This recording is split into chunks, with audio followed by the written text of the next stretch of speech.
Hi, you guys. I'm Rebecca Fairway, and I'm here with Jody Scholes. We're both committee members for the AFMTE. And today we're interviewing Tom King. So, hi, Tom. Hey. Hey, how are you guys? Really good. Yeah, thanks for joining us.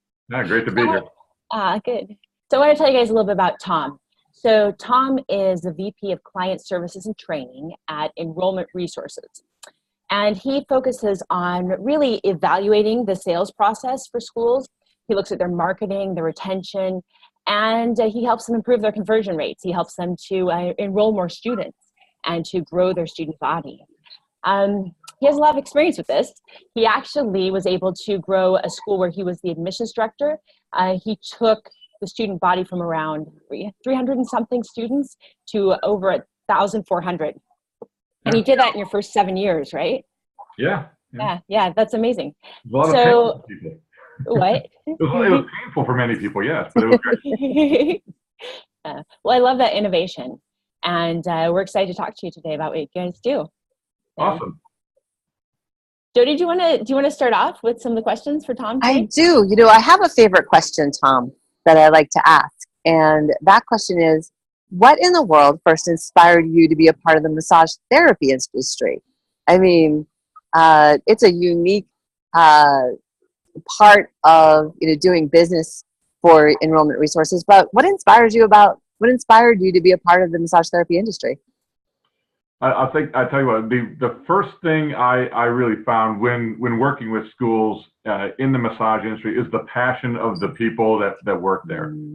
Far and away, a lot of people talk about passion. It can be automotive, it can be cosmetology, it can be whatever field.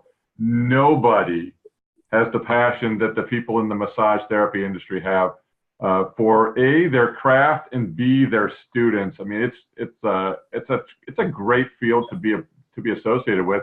The people are so positive all the time. It's just fun to work with people that have a great passion for what they do, love what they do, and the student body. They're just a great group of people. So it's easy to work with in that industry. Oh, that's so nice. Yeah, I love that. I love that. And I think we are a passionate group of individuals. I think you're right. Absolutely. Passionate about helping, and passionate about continuing to learn. So Tom, so I wanted to ask you, Jody and I were talking earlier, and we wanted to find out, with working with all these schools, what you think are maybe a couple of the most pressing issues that are facing the massage therapy industry. Yeah, really, what we're finding with a lot of the schools these days is we're having trouble as a group in the proprietary school industry, really kind of, I think, conveying the benefits of what that education can be and really getting the word out. I find this especially true in the massage therapy industry, that there's a lot of preconceptions or preconceived notions about what it is, or maybe just a lack of education overall to the general public as to what's available in this industry, what the career path can be like, what you can do with that. I mean, that's one of the things that I love about this industry too, is there's so many different options, whether you want to go work for a spa on your own, both, part-time, full-time. There's just so many different options. I think one of the big difficulties, in my opinion, in this industry is how do we communicate that to people so that we can have more people become interested in joining this profession.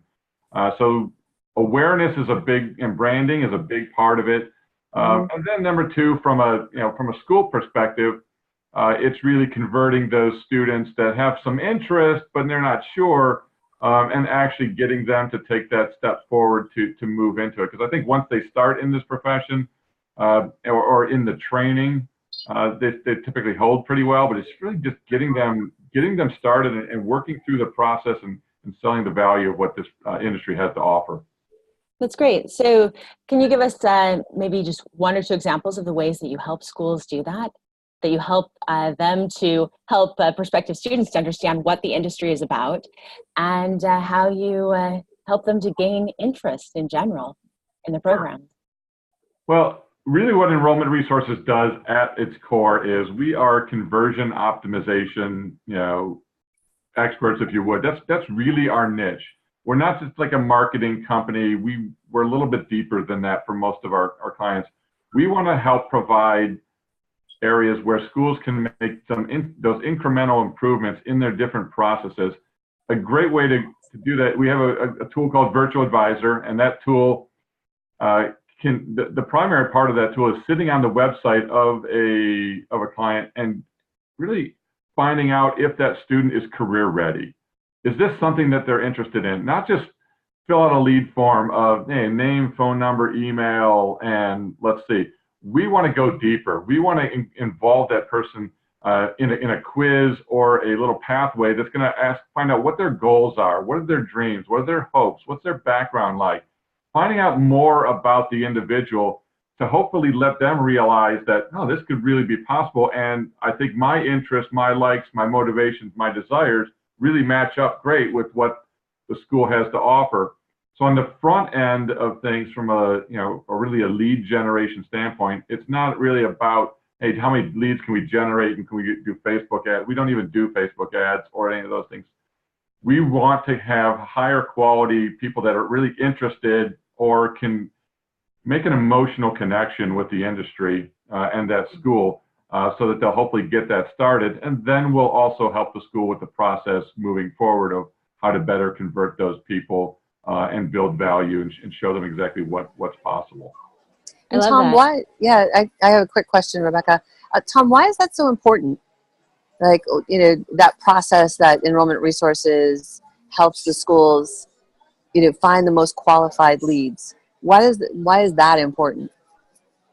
Well, I think efficiency, and we kind of look at the, from lean manufacturing backgrounds and Kaizen practices, we want schools to be efficient.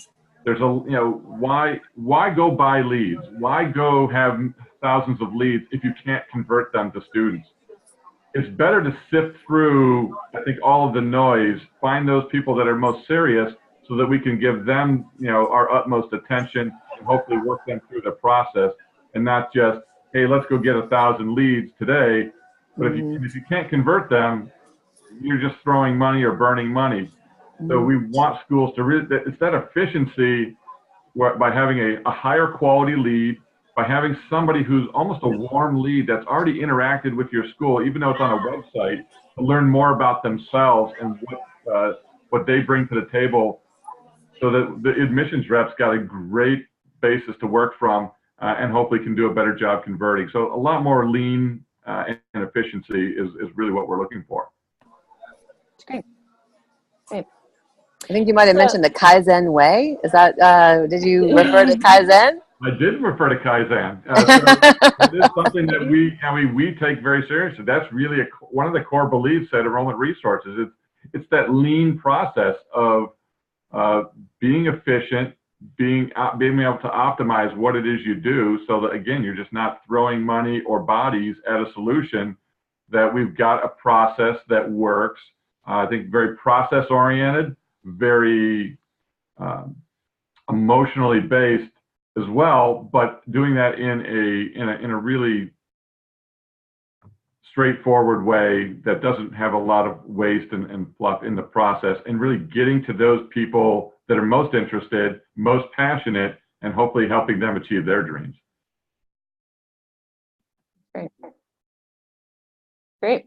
So, Tom, when you are visiting these schools and as you really explore what excites people about massage therapy, because it sounds like you're really helping prospective students to visualize themselves as massage therapists.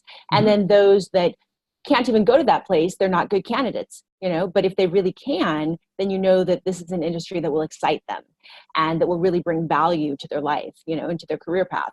Is that correct? Am I understanding? Yeah. Absolutely. Yeah, really, yeah. A lot of it has to do is, hey, here's all the opportunities that are available in this industry. There's a lot of opportunities, everything from, as I mentioned earlier, working for a spa, working as a teacher, working as an instructor, just helping your family out. A lot of people start there. Hey, I want to learn more so that I can help people I know feel better, or they have a family person or some people, and they kind of maybe even start there, and then they realize, hey, I could really do this for a living because I really enjoy it. I'm helping people. I'm not just making a widget here. I'm actually bettering society. I'm bettering the overall health and lifestyle of people here, and it's a really great feeling when you're done to be able to have something that you can feel fulfilled and know you're making a difference. Yeah, that's beautiful. So are there any exciting trends that you're seeing in the industry? Anything that really excites you that that is kind of coming to the forefront in massage therapy? Good question, Yeah, Rebecca. That's pretty. there's so many techniques and modalities that are available, and you're finding a lot of holistic medicine type things that go along with it. And there's so many opportunities, I think, in the medical space. So I think you have a lot of people that are moving from kind of a medical aspect of treating things to more of a holistic approach of how, how we can cure people, of certain ailments as opposed to using medicine. And there's a lot, it's interesting because I do follow along with a lot of different industries, and this industry has more different opportunities and more, tough to keep up with all of the stuff that people are getting into, more different techniques. And just when you think you know, or you've seen the basics somewhere, I run into somebody who's doing a completely different, style of massage or something different that, wow, that's really doing great. And their business is booming and they're looking for people. And they want to share, hey, here's my techniques, here's what we're doing and what we find. So it's really a constantly evolving industry. It's really neat to be a part of something that's constantly growing and evolving as we move forward. And not based on necessarily technology, but advances in maybe understanding physiology, anatomy, those types of things, and trying some different techniques out. I love it. So you guys, I read that you're based in Canada. Is that true? So Yeah. are you Yep. an international company then? Do you work with just the Americas, or do you work all over the world? So we are based in Victoria, British Columbia. So the company is Canadian based. I live in Cleveland, Ohio. We've got a few people in the Americas, in North America, in the U.S., in Canada. But we have clients between Canada, North America, America. We also have clients in England that we work with. So we're kind of, a little bit all over from that perspective. But we have a good amount of international clients, and we are gaining more exposure in England, India, and some of those areas as well. So it continues to grow as we move forward. So, Tom, you have kind of an international flavor to the company. It's a large company, Enrollment Resources. And I'm wondering, in the massage therapy industry, one of the things that the Alliance for Massage Therapy Education really stands for is standards in education. In those standards of education, how can getting qualified people enrolled in school combined with standards of education impact our profession? Sure, I'll tell you. 2 years ago at the conference, and it was a great conference, probably one of the best experiences I've had with people. Oh, really? I wish it was every year, not every 2 years. It's great to be around those people. I think that was a large, part of the conversation was, and I think it still is establishing standards in this industry, and trying to increase the amount of either certification or adoption of a standard of care, whether it be for the patient, self-care, you name it, what have you, in the industry. So I think as you grow, that's really a key to the industry, is trying to adopt standards. I come from a school, my background in the school industry was an automotive school. And in the automotive side, we taught welding and automotive and diesel, but you have standards. You have ASC certifications. So there's a certification for, do you understand how to fix brakes? A certification on how to fix an engine, a certification on electrical, a certification on suspension, whatever. And in welding, certifications on different types of welds and things you can do. But I come from an industry that's rife with standards and certifications. This industry, completely different. It's very loose. There's a lot of people doing great things, but not adhering to necessarily some standards. And I believe that having those standards so that you can show that, hey, I've certified, I've met this criteria, that I'm capable of doing this, or this type of massage, or this type of massage, or this type of care. I think that's important, and I think that would go a long way towards elevating the industry as a whole, coming up with some kind of a standard that everybody gets on board with, as opposed to, hey, we do it this way, they do it that way, and there's so many differences. Even in cosmetology, where you have to have a license, and there's state licensing, there's all kinds of licensing. Most industries have some of that, and while there are some standard bodies here for that that you can get into, I don't know that it's wide ranging, because not everybody participates in that. That's not a member of that or not part of that. So I think that's really great, and we at the AFMTE appreciate your support with increasing standards in our industry. As you probably know, we just rolled out a teacher certification process, and that's something that we really would love everyone to spread the word about, because I think that will elevate the profession a lot to have those standards in place, and will bring some uniformity to our profession, while still allowing for the diversity that makes the profession amazing. So yeah. I don't think the standards go against that diversity at all.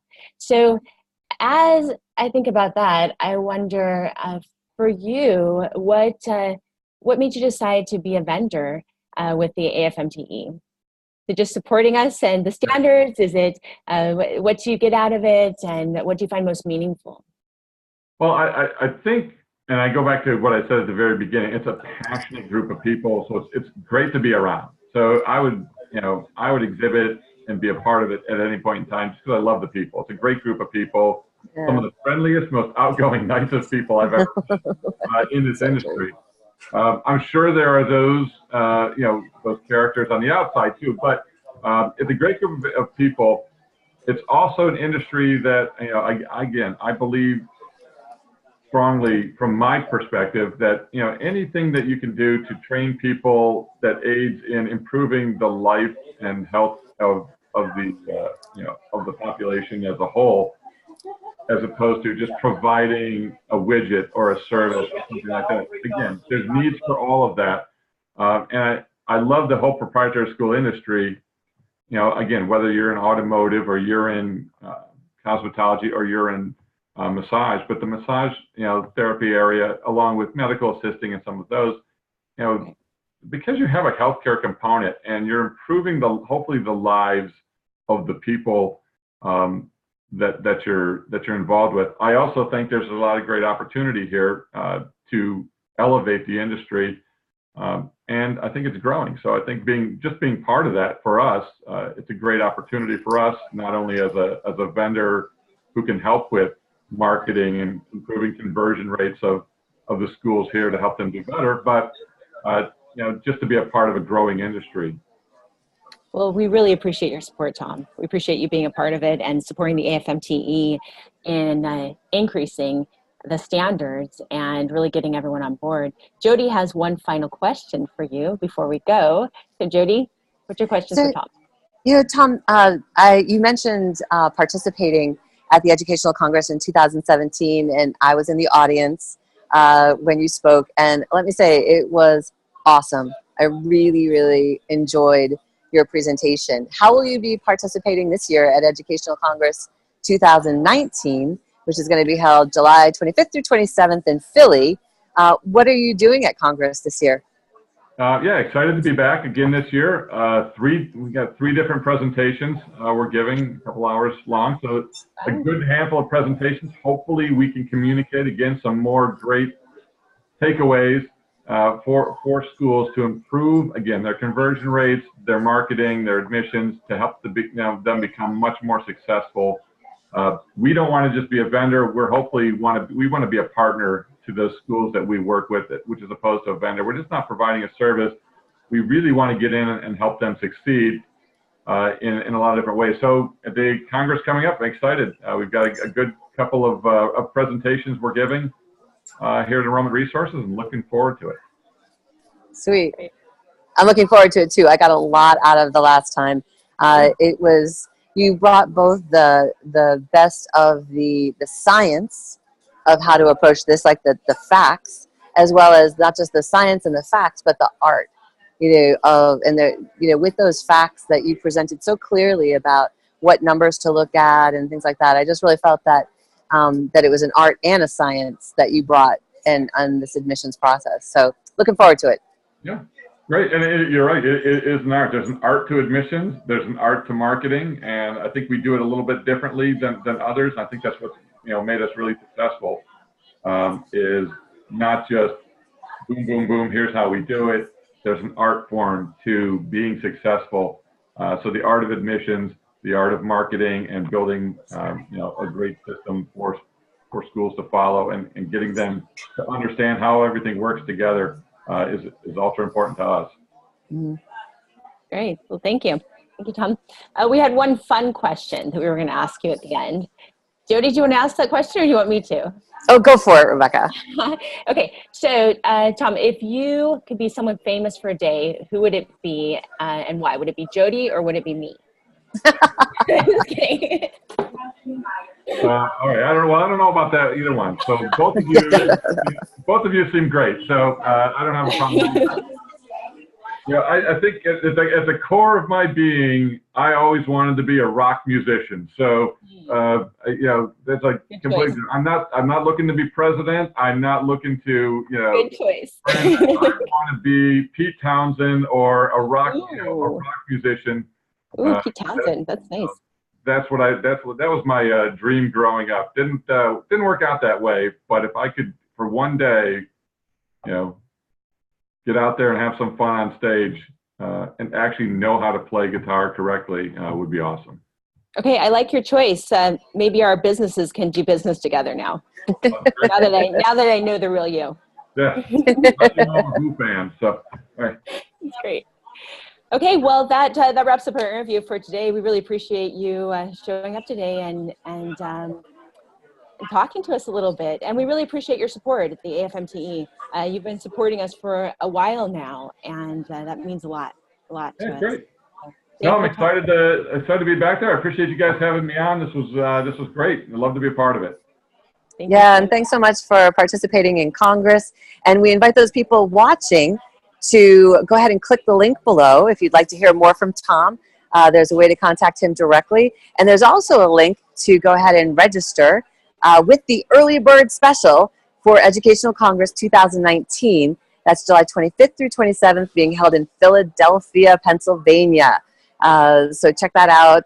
Reserve your spot early and take advantage of that Early Bird Special. So thanks to our watchers and our listeners for participating today too. Okay, thanks you guys. Bye. See you in Philly. See you in Philly. See you in Philly.